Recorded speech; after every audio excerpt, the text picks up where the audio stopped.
Hey guys, welcome back to another innovation review. Today we're going to be checking out the E24 from Soleil. They are traditional bike company, but they do have this guy, sort of their new e-bike offering. So let's go ahead and check it out. Now, before we jump into the review, I want to give a big shout out to Soleil. They sent us this bike for free. I want to be upfront with you guys. We don't pay for a lot of the bikes around here. However, it doesn't really change our opinion. We're just going to talk about what this bike is. Now, price point wise, kind of the first thing most people say that we don't talk about, so let's get it out of the way, is $18.99. So that is the cost, $18.99. Now, let's jump into it.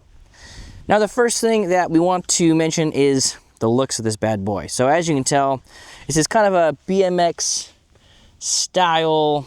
You know, it's very reminiscent of a ZOOZ. If you guys have seen any of my videos, you know that the ZOOZ UU1100 is my everyday ride.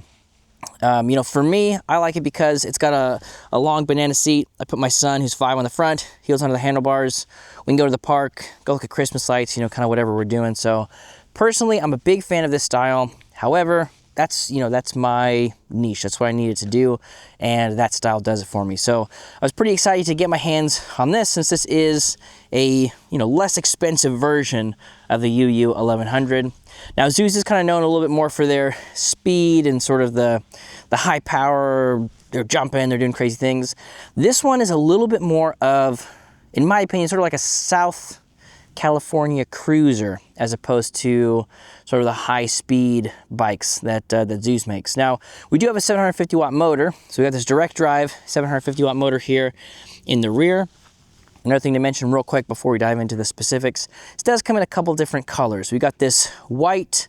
They also have a black version, an LT gray, which is like a gray and an orange. They also have, I believe it's a green and a blue one that come with white tires. Now, originally I was like, white tires, that's silly. But when talking with the guys over at Soleil, they said they actually sold out of those ones first. So I thought that was pretty interesting. So people like white tires, I suppose. So this is the white version. And as we're talking about, this is our 750-watt motor. Now, with direct drives in general, compared to sort of these, the geared hub motors that we see in a lot of e-bikes these days, these ones usually have a higher top speed and low-end torque. So it's not going to be as torquey off the line as a geared motor would be. And for some people, that's kind of what they want. Again, going back to ZOOZ, ZOOZ has the UU1100 is a direct drive, but it really is designed to reach speeds of like 30, 32, 33 miles an hour, whereas this one is a class 3 e-bike, so it reaches speeds of 28 miles per hour when you're pedaling and 20 miles per hour with the throttle. So this thing isn't designed to be fast and furious. This thing is designed to hop on, cruise around. For the most part, I think most people who are going to be riding this are going about that 20 miles per hour. Now, some of you who are looking to, a lot of people will see this frame and sort of this design and go like, oh, I'm going to put a link controller in here and I'm going to jack it up and this thing's going to go 40. And I don't know if this is the platform for it. We've sold some of these here at Power and E-Bikes because they don't have as much torque and they don't have as much top speed. So a lot of these parents feel a little bit more comfortable with their kids riding around something like this. They kind of get that aesthetic that they're looking for, but it's not overly powerful. So that's kind of been at least here in South Texas, that's been the customer. However, I know across the US, they have, plenty of adults ride this. I would not mind riding this. Now, it is a little bit higher as far as the standard height goes, but it's going to be less than something like a Ghost Cat or a N1 from Frigo, which are some other bikes that we carry here. So there have been some kids that can fit on this. It's a little bit lighter. Weigh this thing in at 59 pounds. Not sure what they say as far as the weight goes on their website, but we put it up in the lift and it weighs 59 pounds. So not super light, but it's definitely not overly heavy, in my opinion.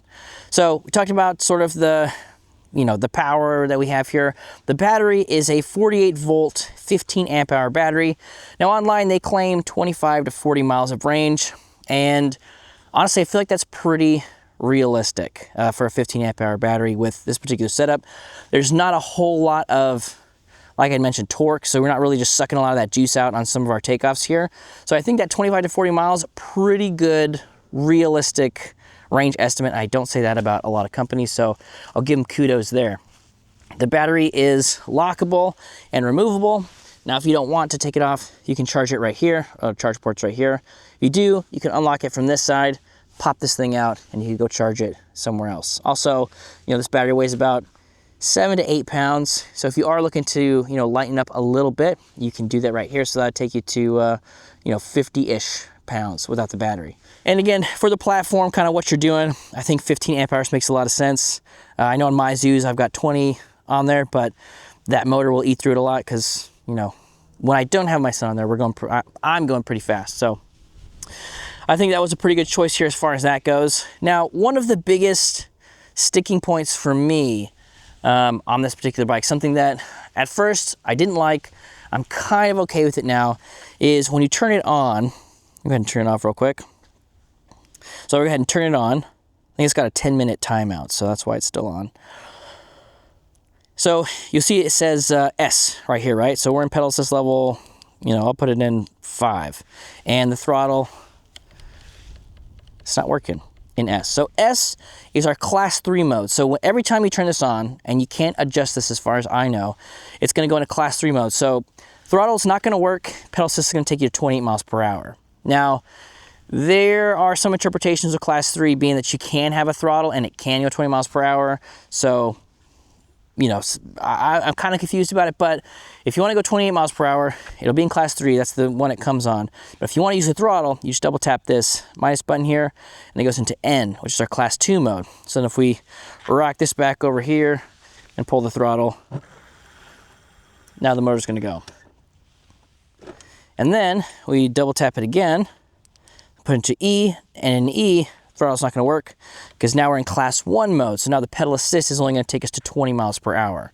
So you really can kind of, dial that, and you can do that on the fly as well. So even if as you're riding, so you start out going, it's going 20 miles per hour, and you're like, oh, I just want to cruise at 20. You double tap it, you can hit the throttle, you're good to go.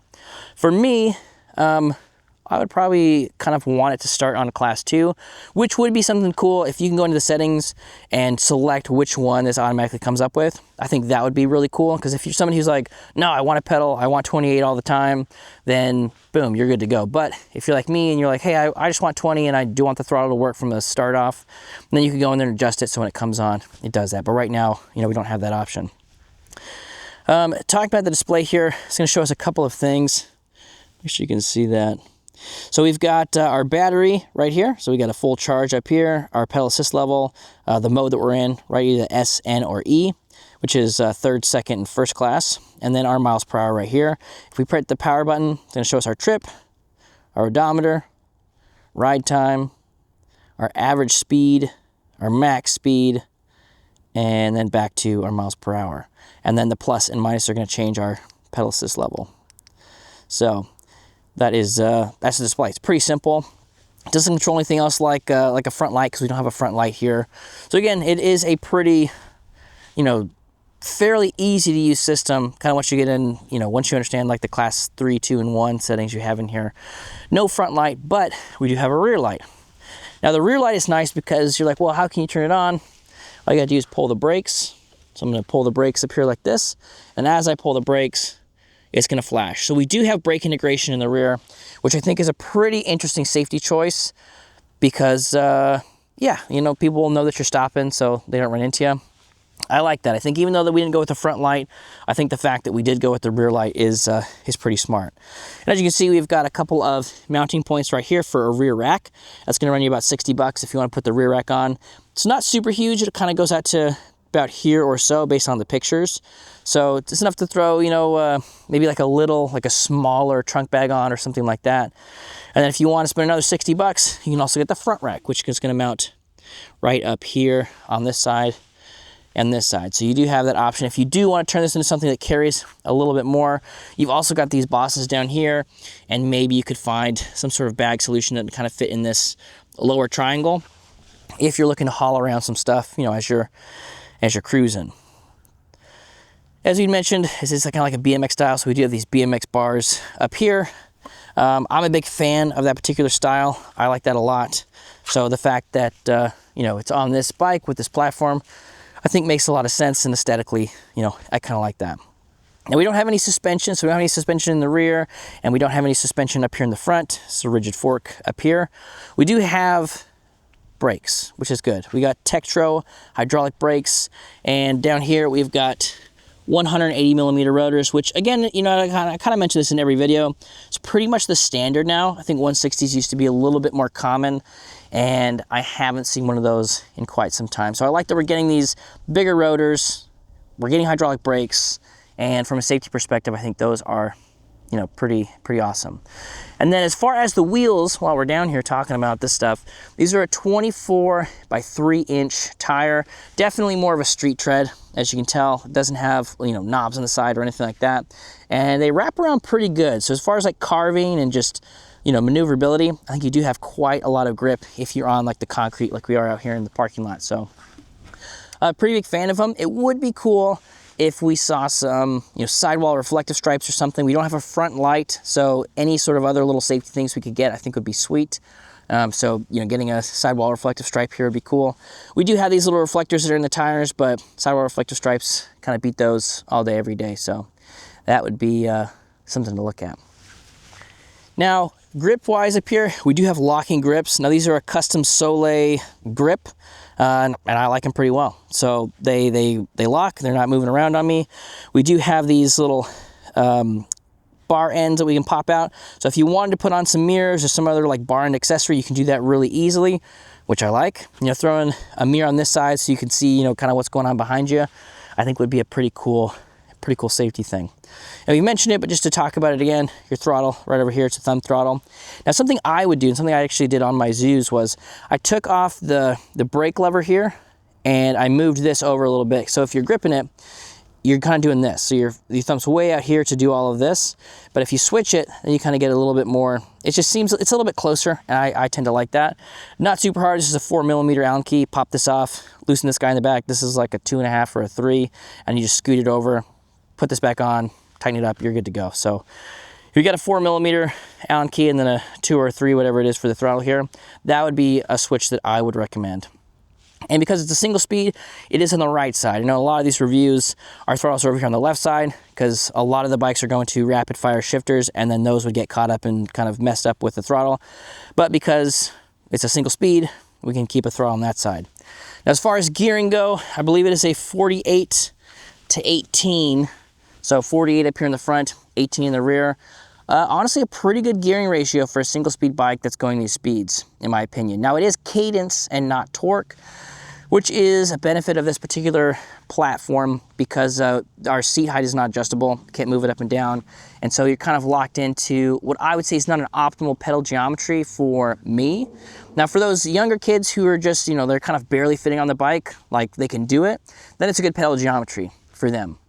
But for me, at 5'10", 5'11", depending on when you ask me, it's not quite perfect pedal geometry, so my knees are up a little high if I'm looking to do pedaling. However, with cadence, you don't have to put as much force on it, which kind of, you know, compensates for not having the right pedal geometry. So I like the fact that we have cadence here on the single speed bike. There's a very few instances where a single speed would be good as a torque versus a cadence. I know some people have tried it.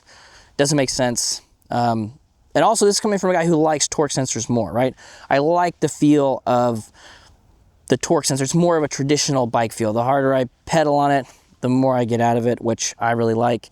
And here, you know, it's not really that, but for a machine that's just kind of, you're hopping on it, you're cruising around, heading down the boardwalk, Venice Beach, I mean, that makes a lot of sense to me. So, or just in the city. If you're just in the city looking to cruise, I could be any city, right? Coast to coast. Now, the next thing to chat about is going to be sort of the handling of this thing. And we'll talk about it a little bit more when we're on the bike. But for me, and again, this is me coming from a ZOOZ, which is more a little bit more like top speed, high end, how fast can we get it to go. The controller, which is back down over here, if you're wondering where the controller was, doesn't seem like it's pulling very many amps out of the battery. Now, that's going to help us with range for sure. But for me, it feels a little bit lackluster with the throttle. And again, this is me coming from like, I like speed, I like the low end stuff. And there's two things working against us here. The direct drive, which is not gonna have the low end of a geared hub, and the controller. And I'm not sure what the amps on this controller are. I didn't wanna go through all the effort to take this out, because I think I gotta take the seat off, and then I have to take this out, and I have to figure out you know, kind of what it is. They don't have it listed online, but in my opinion, it's somewhere between an 18 and a 22, maybe less, but somewhere around there. It's not 24, it's not 26, it's not 30 plus. You know, this is it's a lower amperage on the controller. And this is just my opinion based on how it rides. It could be a high-end controller and they just have really, you know, toned it down, but in my opinion, it's probably a little bit less of a controller. Now, again, the pros to that are it's going to increase our battery range. The cons to that are it's just not going to have sort of the takeoff and torque that somebody who sees this platform and sort of understands what those bikes do, they might be looking for. So that would be a thing. Now, not to say that you can't swap out this controller and get yourself, you know, a nice high-speed bike if you wanted to, but that's extra work and extra money and all that stuff, and we're basically just talking about how it comes. We've got some, you know, some chrome pedals over here, which I think was a nice little touch, especially on the white version of the bike. And also there's chrome front fork. You might not be able to tell that with sort of the sun and everything out here, but it's white everywhere with a chrome front fork, which I thought looked a little bit silly in the pictures, but seeing it in person, I think it actually looks pretty sweet. So I think that was a good choice there. Cable management wise, we do have some good cable management. As you can see, it's pretty clean. Now, usually with these BMX style bars, when we do have good cable management, it gets in the way of our light, which is usually, you know, in here somewhere. So if we had a front light, this would be kind of cutting in between our light, and that might not be too good, but we don't have a light here. So the fact that everything's really clean, I think is nice. And then all the cables, you know, routed up underneath the frame here, back underneath the battery housing, and then into the controller. So yeah, really all in all, pretty clean look for a bike that doesn't have internally routed cables. So big plus as far as that goes. Now, I think we talked mostly about kind of everything that I would walk somebody through if they were interested in buying it.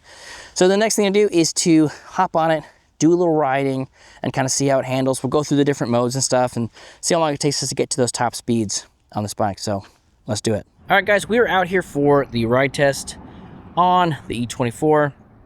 As I mentioned, it's a pretty simple machine, so let's go ahead and jump into it. We're press and hold our power button here to turn the bike on. Our key disc is going to pop on, and then kaboom, we're going to be in S mode. As I mentioned, our throttle's not going to work, even though we're in pedal still 1. If we bump that all the way to 5, I said 5, throttle's not going to work. So this is going to be pedal assist only, top speed of 28 miles per hour. We want to test the throttle. We'll go ahead and test that first. We're going to double tap the minus button here, put into class 2 mode. Now pedal assist and throttle will take us to 20 miles per hour. So we are in, let's see, 4, 3, 2, 1. Now in 0, our throttle's still not going to work. But as soon as we put it into 1, then our throttle's going to take off.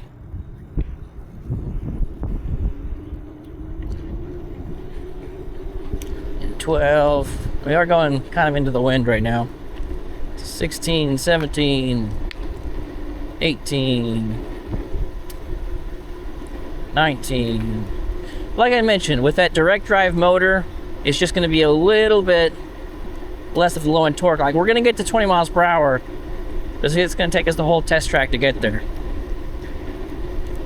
19.8.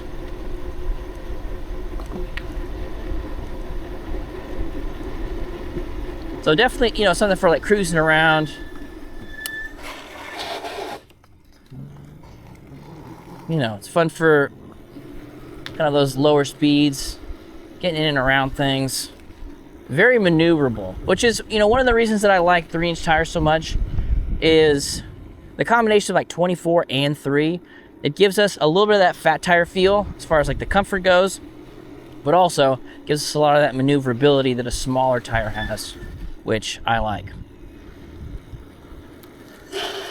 And the brakes are awesome. Again, it's not a super heavy bike.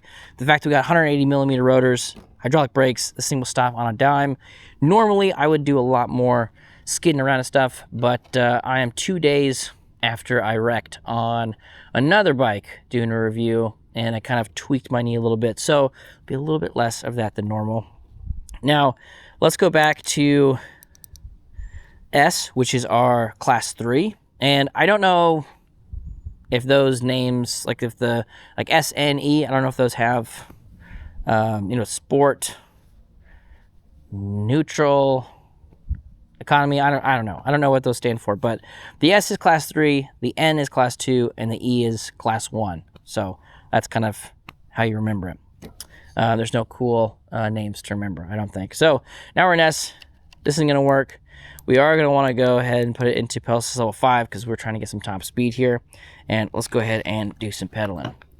Actually, before we do that, let's put it into 0. Go back to S, and let's just pedal it around like a regular bike. I mean, gear ratio wise, it's really not bad. It's still going to show us our speed. We're going about 8 miles an hour over here. So not terrible, even with a twingy knee. This is not, it's not too shabby. You just kind of be pedaling around, cruising. 9-10 miles per hour kind of feels like the sweet spot. Yeah, not too shabby. But this is an electric bike, so let's go ahead and put it into pedal assist level 1. Now it's cadence, so as long as we're keeping those cranks moving, we're good to go.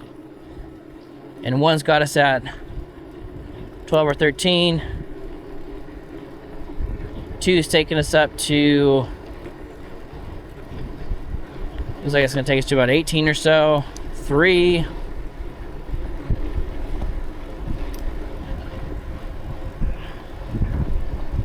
It's going to take us past 20 here, probably 22.